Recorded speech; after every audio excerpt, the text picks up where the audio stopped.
Hello, my name is Karen Mall, and we are in the music room. A sailor stepped off of his boat and onto the shore. He walked through the sand and the seaweed right up to my door. He could see my face through the window before I remembered to hide. There was nothing to do but invite the sailor inside.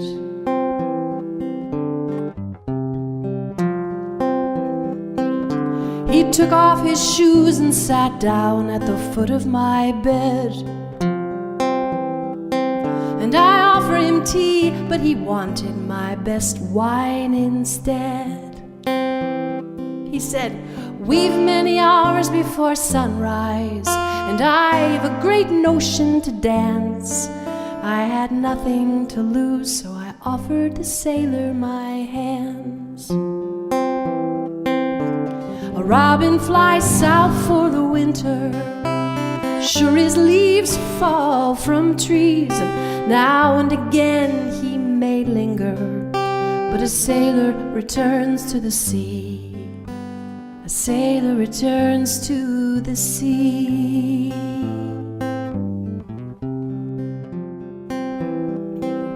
He stayed till the dawn came to summon him back to his boat. And I knew he was eager to sail, so I let him go. For I'd seen the fire in his blue eyes when he spoke of the water and wind, and I knew in my bones I would dance with the sailor again.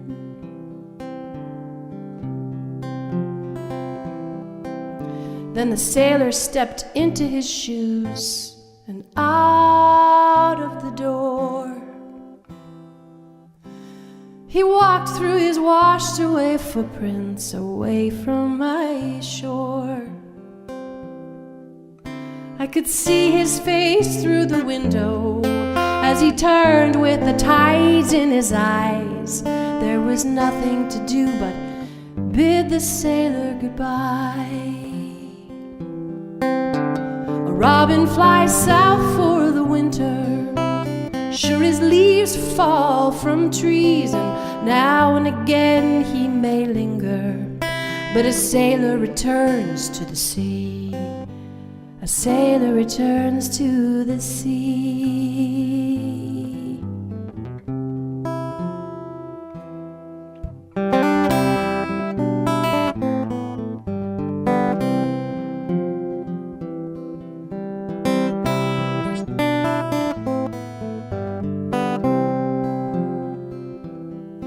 Now I try not to watch the horizon.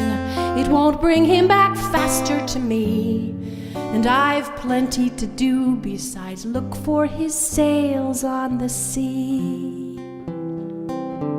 A robin flies south for the winter. Sure, his leaves fall from trees, and now and again he will linger, but a sailor returns to the sea. A sailor returns to the sea.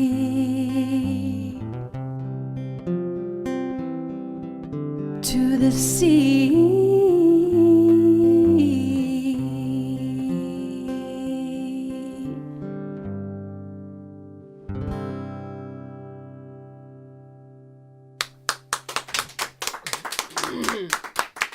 Beautiful. Why, thank you. Love that. I guess it's been what? It was January of 2017 you were here with Ken, so it's been a while. It's about time we got you back in here. And you'll also be opening up for Tish at the beginning of 2019. It's all good. Yes, I am looking forward to that too. Yeah. So when you wrote this song, what was your inspiration for this? You want the real story or the Yeah. made-up story? Go ahead, the real one. It's always a combination. Yeah. They're all true and they're all made up, because you take the kernel of the thing that you felt so strongly, and then you take poetic license and you line things up and make them rhyme, and somehow it becomes more true because it becomes this fully fledged song that's a real thing.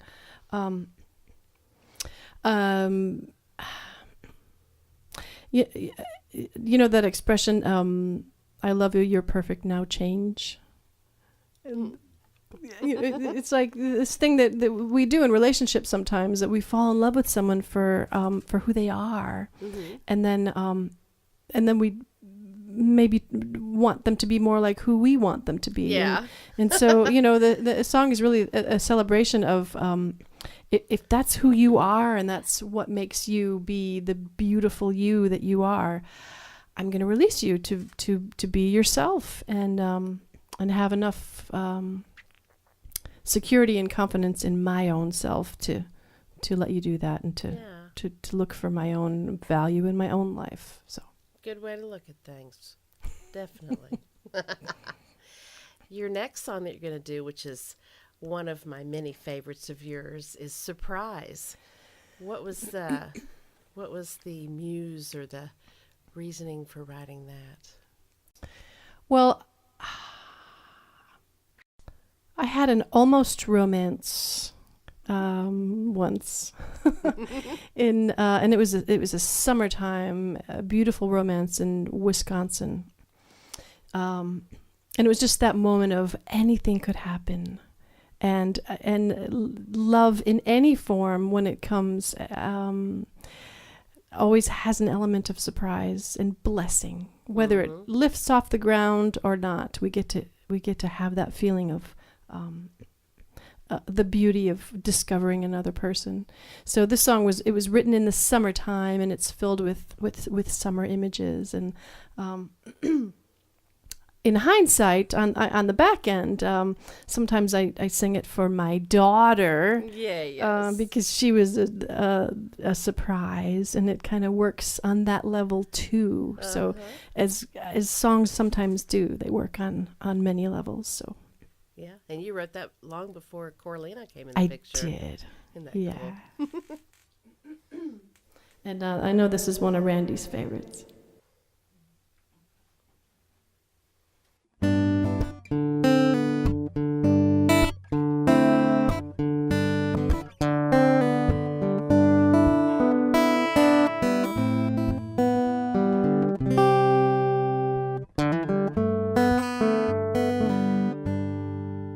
In my mind I am pacing, my empty hands are restless, anticipating you, a hopeful kind of helpless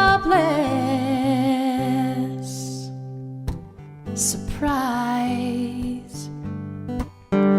We were sitting on the back steps, shucking August corn, and with our shoulders touching there, the summer was reborn.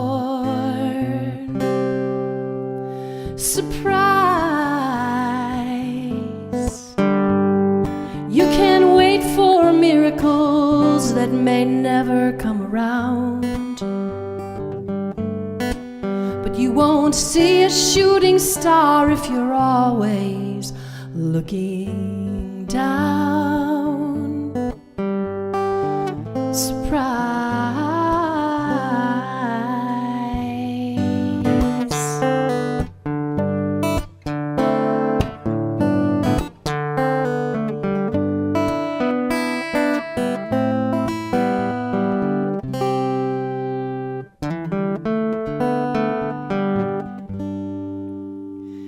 Seedless watermelon, endless purple skies. The Milky Way seems brighter now, it's shining through your eyes. Surprise. You can't wait for miracles that may never come around,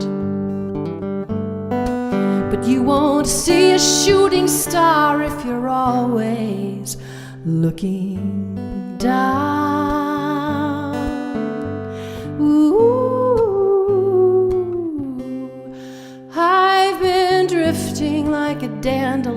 seed on the wind. But now I'm falling to the ground, the place where love begins. Surprise, surprise.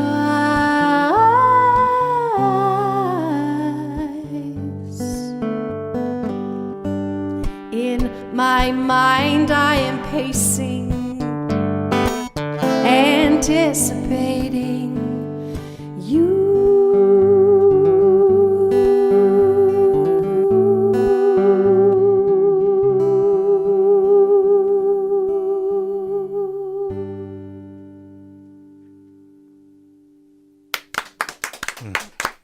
Beautiful. Well, I've told you before that's my favorite song of yours, but my second favorite song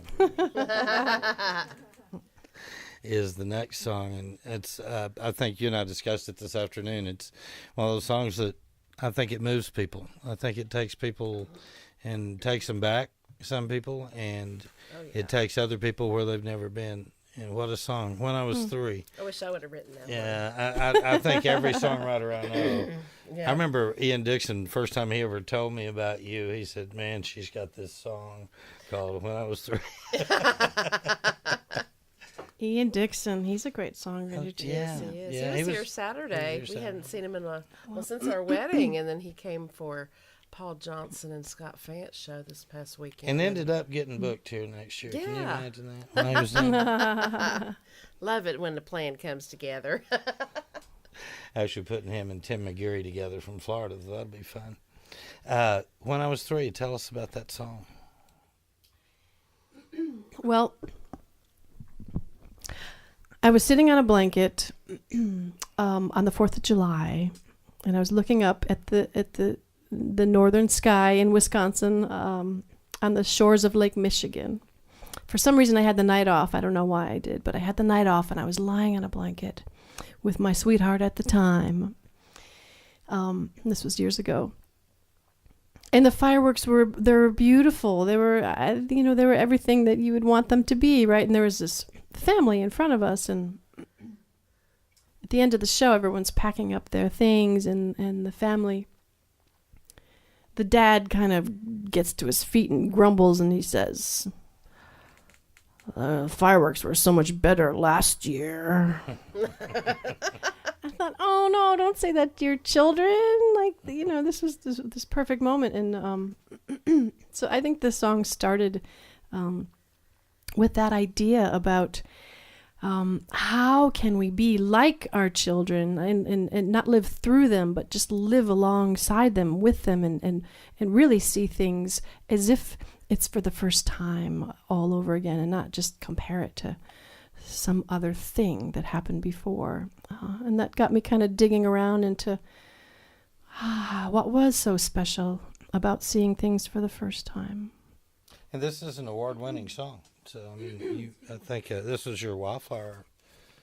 Wasn't this when you won Wildflower with this song? Yes, that's true. The song was, I worked hard at it, but it was really a gift to me because it opened a lot of doors, and, doors of connection and community and, Doors of the heart, too. Mm-hmm. Yeah. It's a gift to forget that, everybody. yeah. Trust me on that one. So after all that, well, I better go ahead and You You play better it. go ahead and play it. Don't mess it up. No.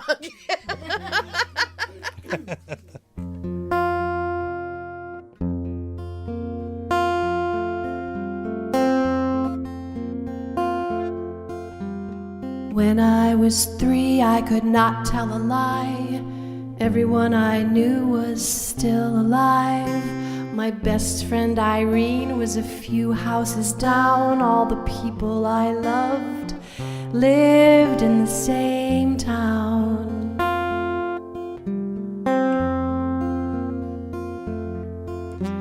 I couldn't tell time. It was time that told me when to wake up and how hungry to be.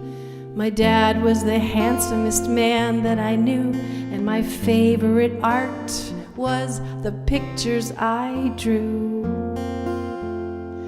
And the fireworks on that 4th of July were the best ones that I'd ever seen. There was nothing to lose, nothing to fear in a world where my mother was queen. And when I was lost, someone always came looking for me. When I was 3.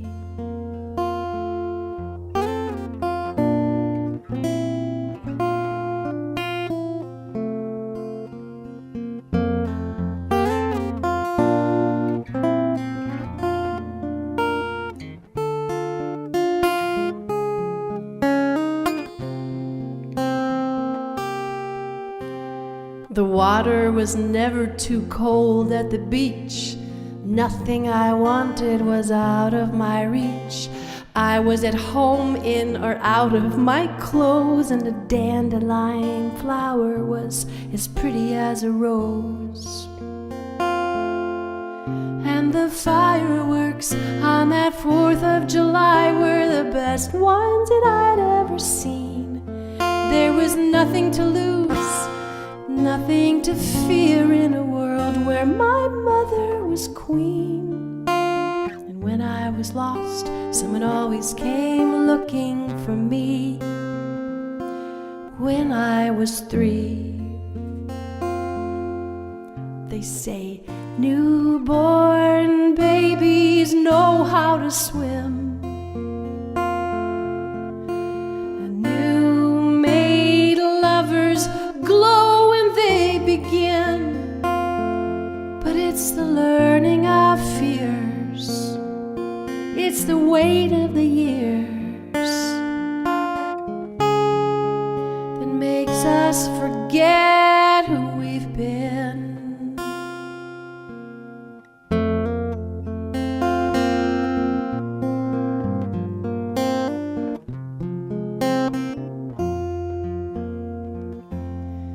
My big sister and I had not grown apart. No sweetheart had ever broken my heart. I had no regrets, no emotional scars, no secret reasons for wishing on stars.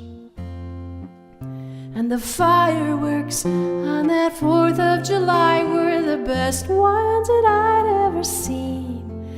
There was nothing to lose, nothing to fear in a world where my mother was queen. And when I was lost, someone always came looking for me.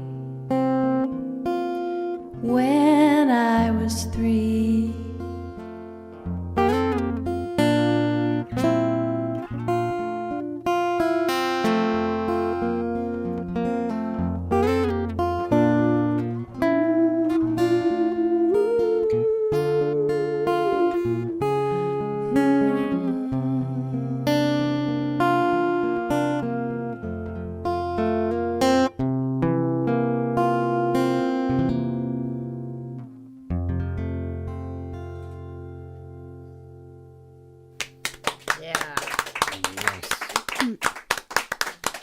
Wow. Take a breath after that one. Thank you. Suitcase Full of Memories. Tell us about that one. Take a drink for that. Well, I love the title. this is a song that sort of became who it is in the writing process. So I had this idea about when you travel around the world a lot, or around anywhere a lot, the law of averages is that you lose stuff now and then. And I think I had just lost like a pair of really good microphones somewhere, left them somewhere. And I was trying to kind of come to terms with forgiving myself for, for losing things, because it happens. And I had this idea of what if I could generate a gravity force field around myself, and my things could hover and orbit around me, like Pigpen from Charlie Brown with the. You could just say, "Oh, there's that capo." There's the. I thought that was a really cool image somehow that would be good in a song. And here's what happened. This was my mother's favorite song.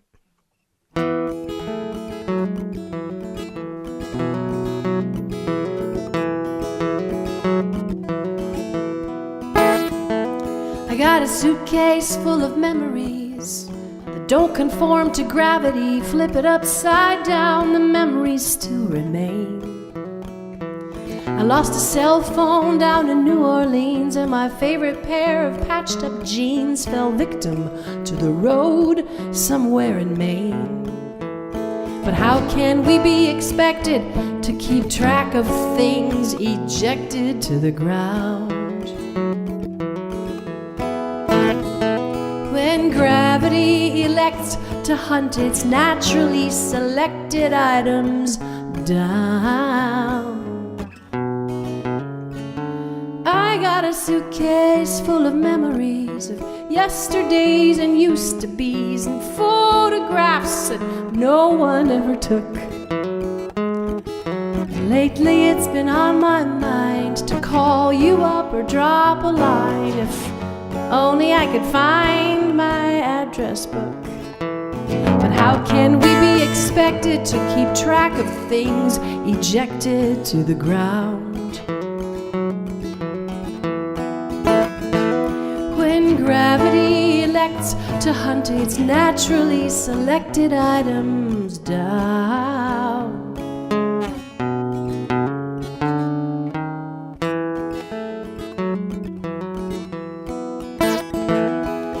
I don't need any souvenirs to prove to me that I was here. All they do is weigh my suitcase down. And when I stop to count the cost of all the stuff I've ever lost, I guess I didn't need it anyway.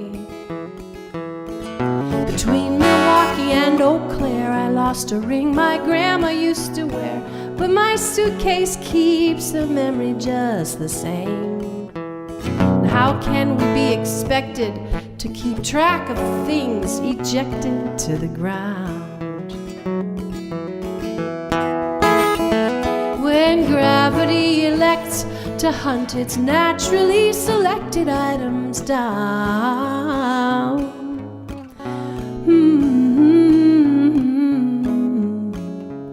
I won't need them when they lay my body down.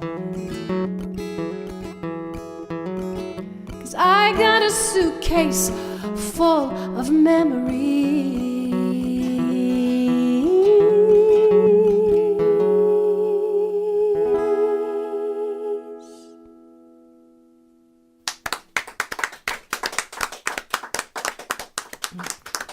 And a great song, too. Yes, definitely. Thank you. The next song that you're going to play for us is The Space Between. Tell us about that one. Well, I co-wrote this with Jonathan Bird. I came back from a 3-week whitewater trip in the Grand Canyon one year, rafting trip.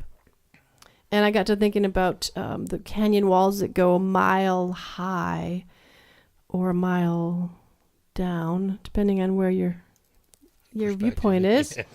And we spent 18 days just winding down the beautiful Colorado River, looking at these bookends. And I got to thinking about the space between things, and the space between me and the people I love when I'm away from them, and then me and the other things when I'm with the people I love. And so this came out of that trip, and the idea that love is everywhere, even when you can't quite see it.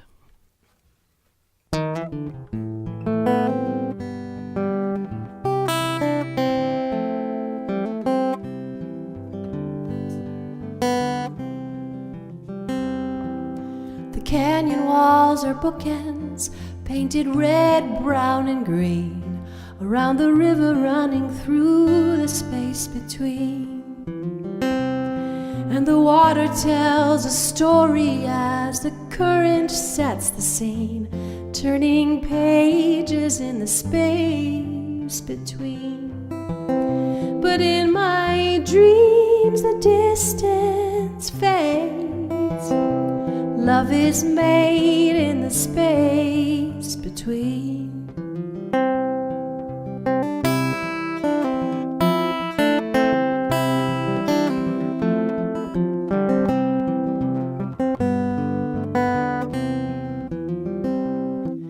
Inside the burning canyon, as the moon began to rise, I took your hand and watched the water through your eyes. We walked together in the sand, knowing that the wind would leave no trace of the place that we'd been. But in my dreams the distance fades.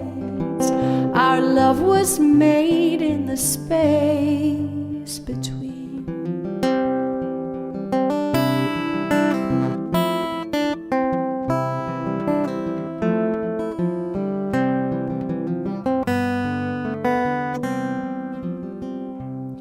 Now I'm standing at the railing high above the canyon wall, and it seems there is no river down there at all. We left love where we found it, and although it can't be seen, an echo plays in the space between. But in my dreams the distance fades. Love is made in the space between. In my dreams the distance fades. Love is made in the space between. The canyon walls are bookends, painted red, brown, and green, around the river running through the space between.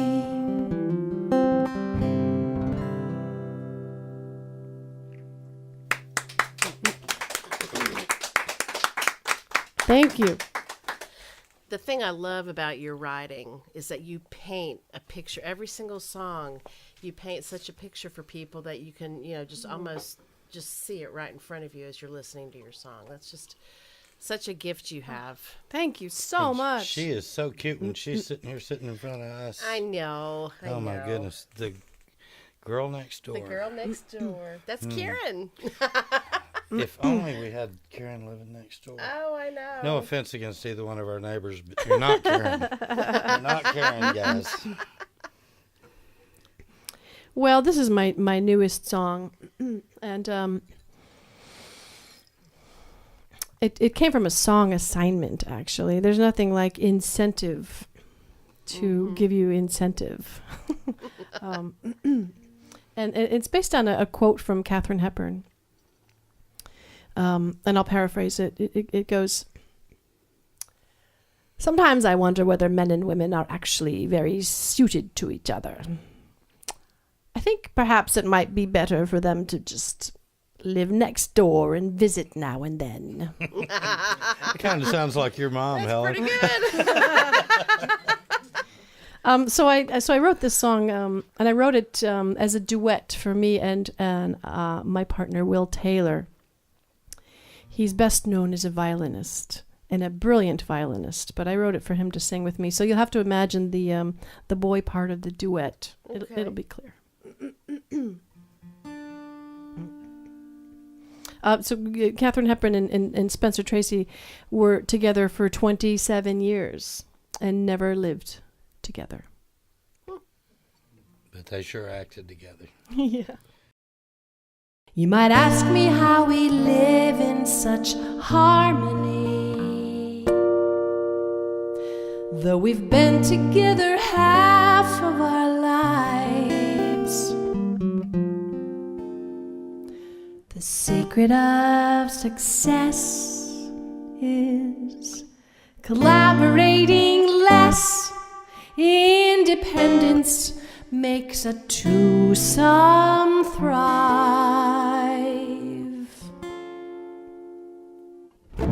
My baby lives next door, with all his clothes thrown all over the floor.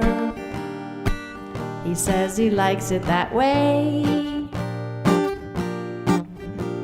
but I love him and he loves me, living together separately. I prefer to be the girl next door.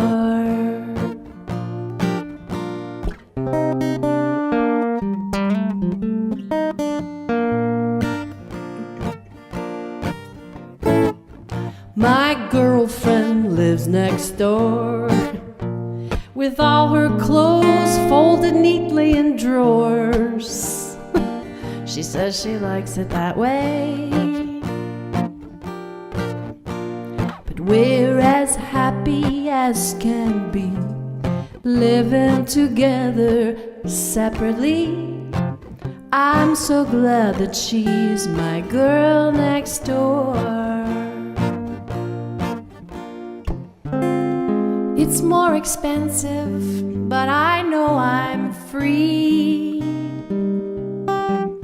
Free from the burden of trying to make him more like me.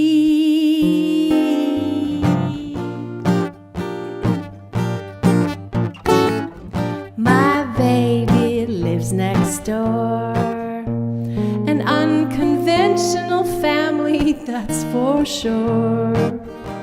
We like it that way. You and me and baby makes three, living together separately. I prefer to be the girl next door. I prefer to be the girl, and he's so glad that I'm his girl, and I will always be the girl next door.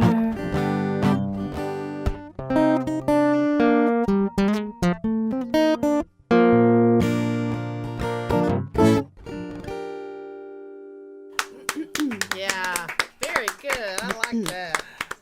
I know our friend Ken Gaines will like that Oh, yes. song. I'm sure. Yes. he likes those He kind could of do a nice arrangements. duet with me too on that one. Hemingway Street. I like that. I like that title. Tell us about that. Girl Next Door on Hemingway Street. No. There's a theme here. Perfect. This is the probably the most candidly autobiographical song that I have. Just all true, and it's hard to do that sometimes in a song because, like I said earlier, you have poetic license and you have to rhyme and other things inspire you and maybe someone else's story comes in and but this song just kind of happened organically, and it's about my my very small town childhood.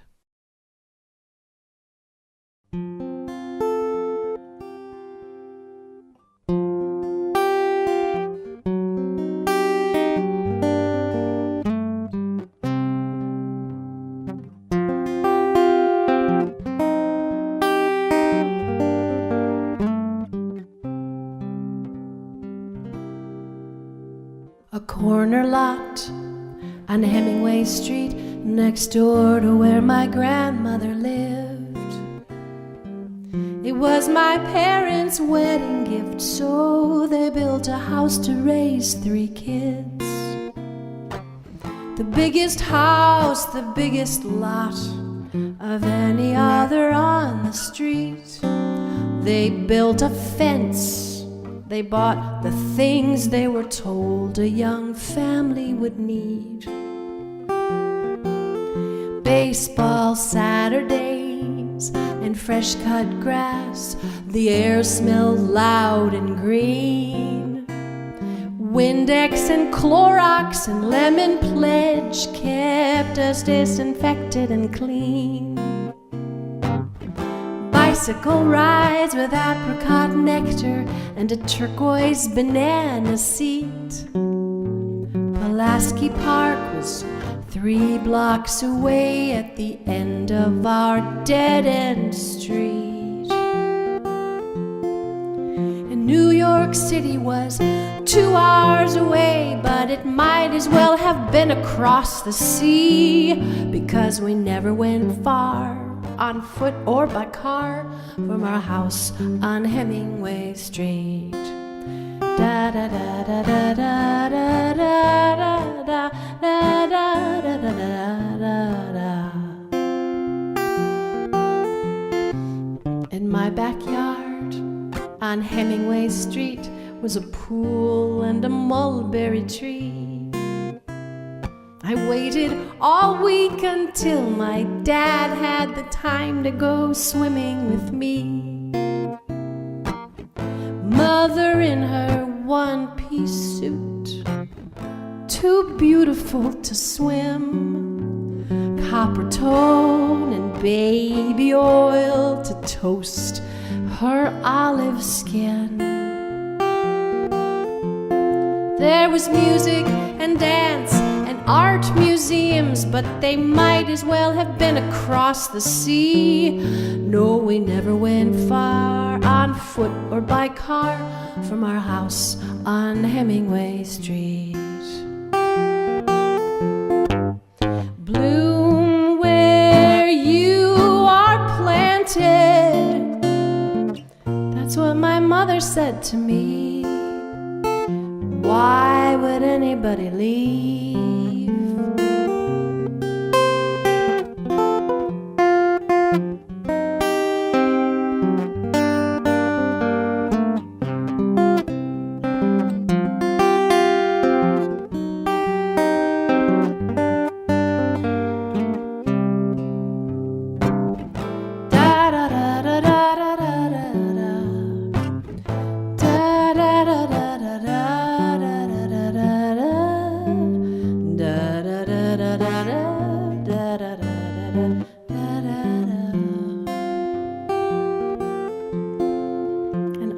Texas is a plane ride away, but it might as well be halfway to the moon. No, they never go far, not by plane, not by car. No, they hardly ever leave their living room.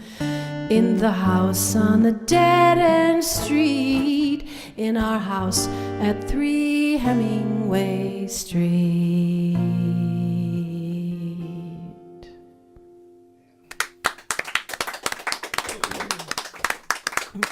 Very nice. Thank you. I haven't heard that one. No. You know, I don't know why I was reflecting back to, things you and I have talked about in the past, but I remember you saying to me one of the first days I ever met you that you've always had a love affair with stringed instruments.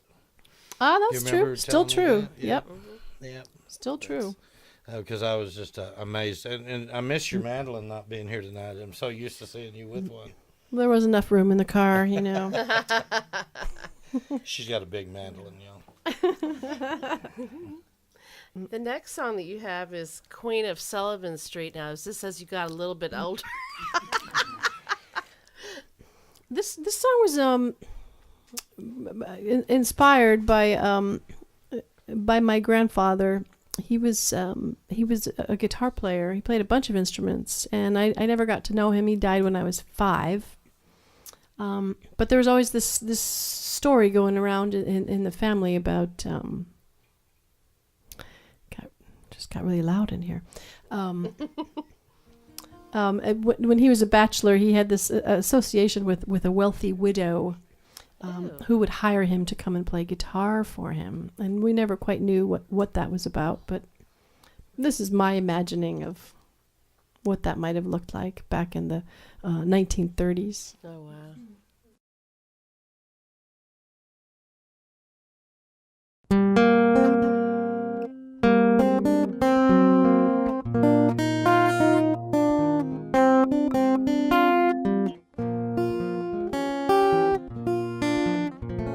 I was playing my guitar in the porch after dark when a silhouette stepped out of the trees. It was Cora in a cloud of pearls and perfume. She said she had a job for me. Come back to my parlor and play that guitar. You're really good and I can pay what you're worth. Well, I should have known better, but I needed the cash, and there was no saying no to her. 'Cause she was the queen of Sullivan Street, and she thought she was the queen of me.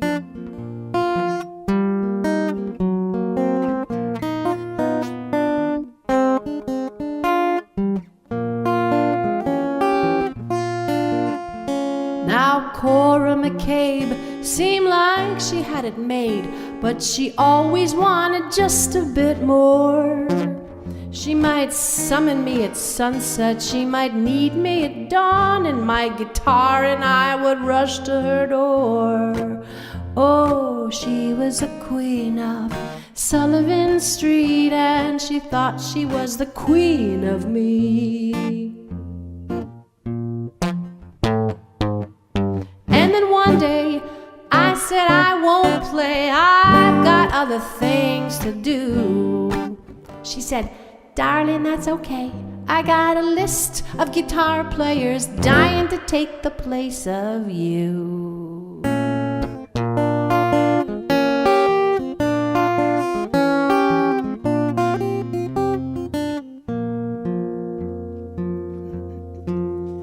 Now I'm back to my porch, but I don't play much anymore, 'cause I'm working full time to get by.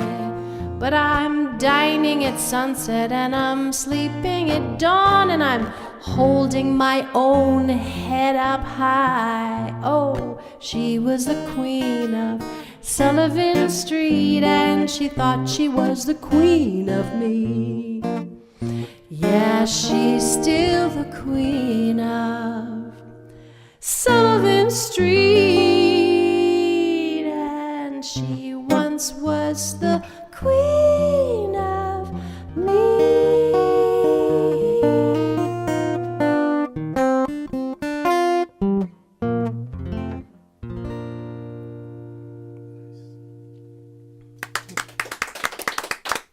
Thank you.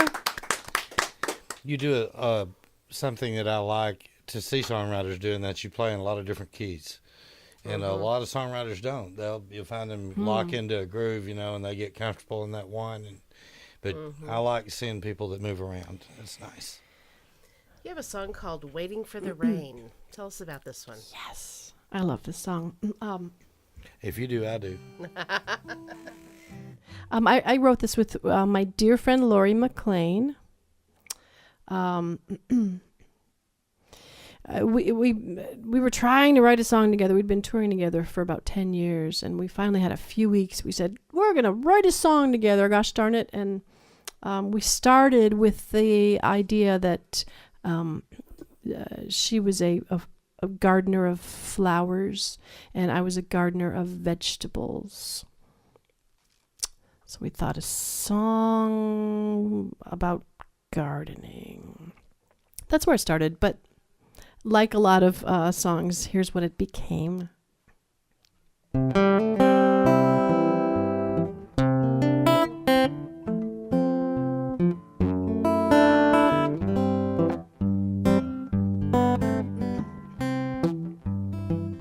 It's dark in here, it smells like dirt. I'm breaking open, but it doesn't hurt. I'm pushing up, I don't know why. Here comes the sun, is that the sky?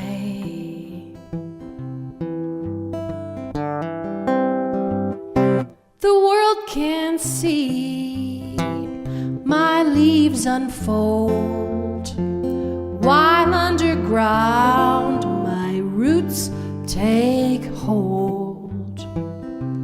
A lot of rain, oh, a field of mud. have made a tiny bud. I don't know what's to come. I'm living for today, reaching for the sun and waiting for the rain.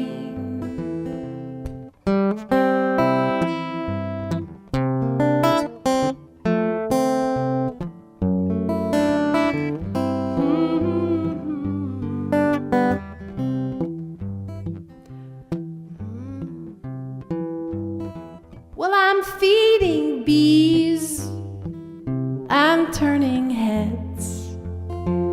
My petals are the brightest red. A little pinch, a smiling face. I'm standing in a crystal vase. I don't know what's to come.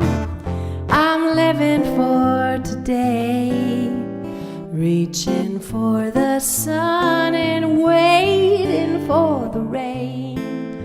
Ooh.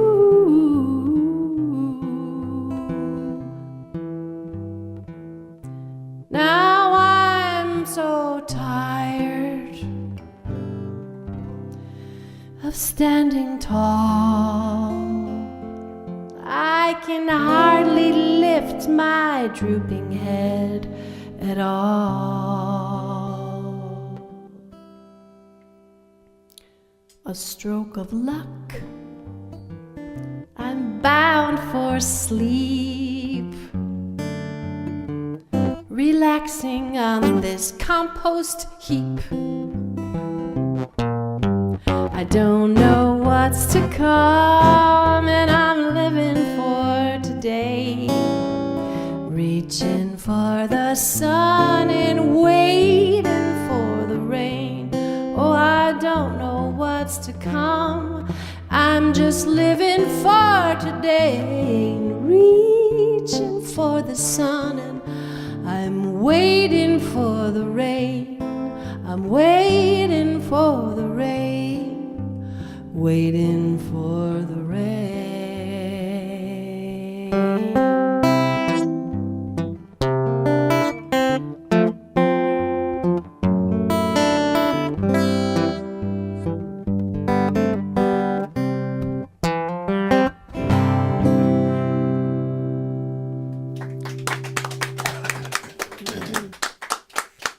Thank you.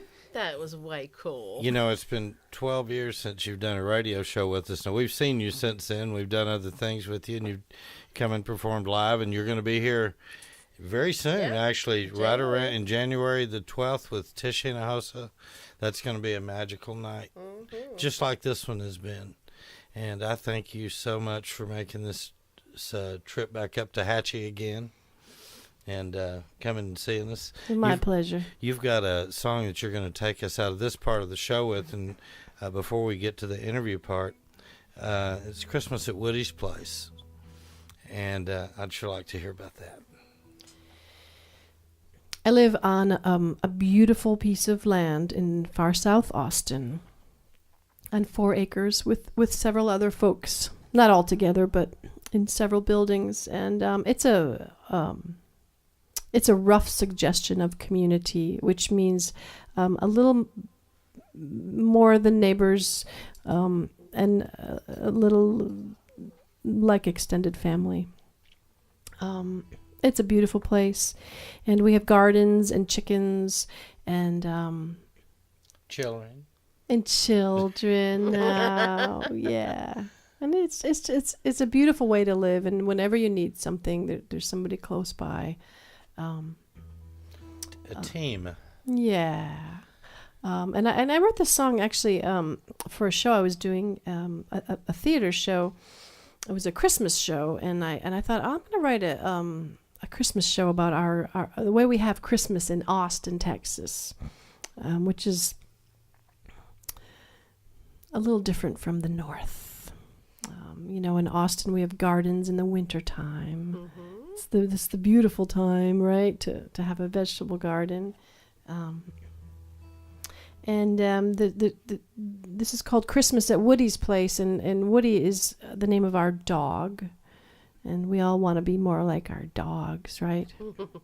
So that we named this song after Woody. And this is an absolutely true story about the potlucks that we have on Christmas Day, including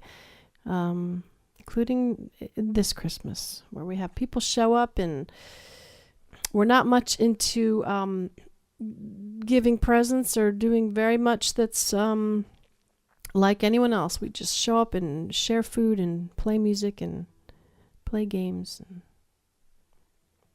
Christmas at Woody's Place.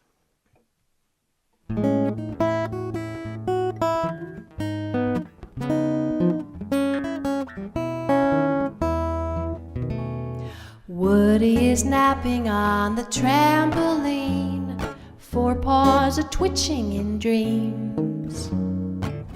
The sun is warm, the live oaks are green, it's Christmas Day in Austin. The vegetable gardens are full of good cheer, they're extra thankful this year. Lettuce and spinach and Brussels sprouts are praising the end of the drought. Come anytime, stay as long as you like, bring a friend, there's always extra space. We'll have salad and soup and Scrabble games on Christmas at Woody's Place. Da da da da da da da da da da. Da, da, da, da, da, da.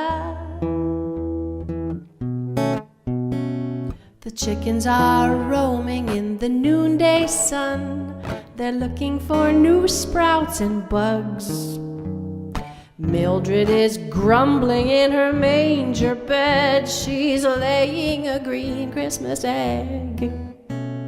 Who, you might ask, will be likely to show? The truth is we never quite know. You might see a new face that no one expects, or sit across the table from your ex. Come anytime, stay as long as you like, bring a friend, there's always extra space. We'll have salad and soup and Scrabble games on Christmas at Woody's Place. Later on we'll conspire as we play our guitars around the bonfire. My Christmas wish is that everyone will wash their own dish. Come anytime, stay as long as you like, bring a friend, there's always extra space. We'll have salad and soup and Scrabble games on Christmas at Woody's Place. Oh yeah, on Christmas at Woody's Place. Oh, there's no place like home for the holidays.